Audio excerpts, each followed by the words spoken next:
Edward Tudor was born on October 12, 1537. He was the son that King Henry VIII had wanted for so long. His mother was Queen Jane Seymour, the king's third wife. Jane Seymour had beautiful blonde hair, which she often wore beneath a yellow gable hood, light orange gable hood. This type of hood was quite formal and shaped like the gable of a house, framing her gentle face. The entire kingdom celebrated the birth of a male heir. Bells rang across London and bonfires were lit in the streets to share the joyous news. The king was filled with immense pride and happiness, as he finally had a son to secure the Tudor dynasty and follow him on the throne. The joy in the royal court, however, was very short-lived. Just a few days after giving birth to Edward, Queen Jane Seymour became very ill. The doctors did everything they could to help her, but her condition grew worse with each passing hour. She died only 12 days after her son was born. Her death cast a long, dark shadow over the celebrations for the new prince. As a young boy, Prince Edward lived a life of study and preparation. He was very clever and loved to learn new things.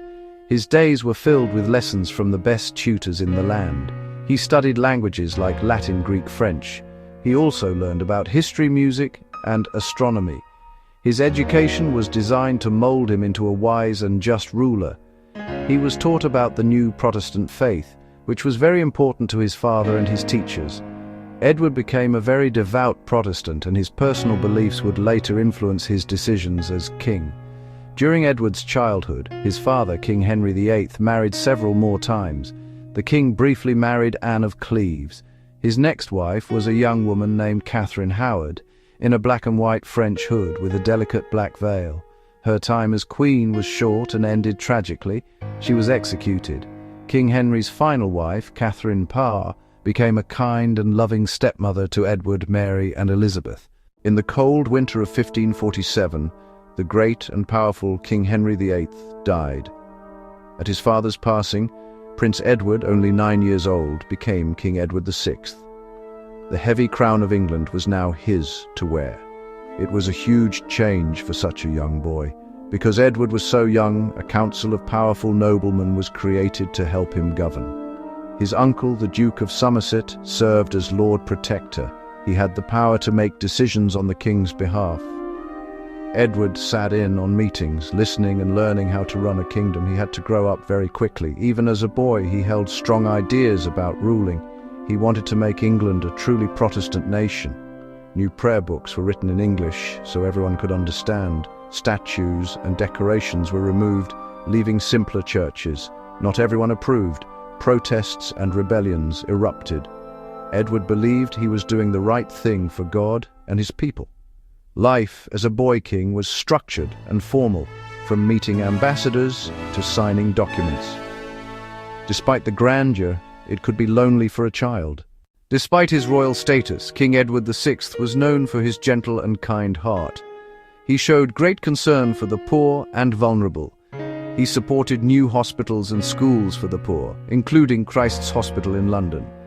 He believed everyone deserved care and education. He cherished his two half-sisters, Mary and Elizabeth, even though their religious beliefs differed. He grew close to his cousin, Lady Jane Grey, a bookish girl with dark brown hair under a dark red French hood and veil. They often read and discussed their studies, a comforting friendship in a stiff court. His reign faced economic troubles and social unrest. Religious changes created deep divisions. Ambitious nobles argued and plotted for power. These struggles worried the young king. As a teenager, he took a more active role, voicing his opinions. He kept a detailed journal of events and ideas. He grasped law and finance remarkably well. He seemed readying to rule in his own right. The nation hoped he would grow into a strong, wise leader, like his grandfather, Henry VII. In early 1553, a shadow fell over the kingdom. Edward, always delicate, fell seriously ill. The royal doctors tried every remedy they knew, but his condition steadily worsened. The country waited anxiously, praying for recovery. A crisis loomed over the succession. To preserve Protestant reforms, he named his cousin, the gentle and bookish Lady Jane Grey, as heir. On July 6, 1553, King Edward VI died. He was only 15 years old. Lady Jane Grey was proclaimed the new ruler. Her reign was incredibly short.